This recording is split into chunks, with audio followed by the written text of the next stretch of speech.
அபி academy. இன்றைக்கி நம்ம பார்க்க போகிற டாபிக் வந்து சமுத்திரகுப்தர். அதுக்கு முன்னாடி புத்தகத்தில் இல்லாத ஒரு சில விஷயத்தை நான் சொல்லிடுறேன். குப்தர்களை பற்றி முதல்ல பார்த்துடலாம். இந்தியாவில் பொற்கால ஆட்சி அப்படின்னா அது குப்தர்கள் அப்படின்ட்டு ஒரு சில வரலாற்று அறிஞர்கள் சொல்கிறாங்க.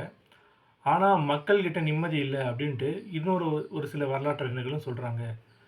ஆனால் இன்னொரு வரலாற்று அறிஞர்கள் என்ன சொல்கிறாங்கன்னு கேட்டால், ஷாஜகான் ஆட்சியில் முகலாய மன்னருடைய ஆட்சியில் தான் இந்தியாவின் பொற்காலம் அப்படின்னு சொல்கிறாங்க.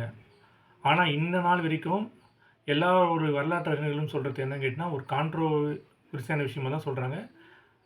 ஆனால் வந்து கரெக்டான விஷயமா இன்னும் எதுவும் சொல்லலை. சரி, இப்போ நம்ம சமுத்திரகுப்தரை பற்றி பார்க்கலாம். குப்த பேரரசிலேயே மிக சிறந்த அரசர் அப்படின்னு பாராட்டப்பட்டவர் சமுத்திரகுப்தர்.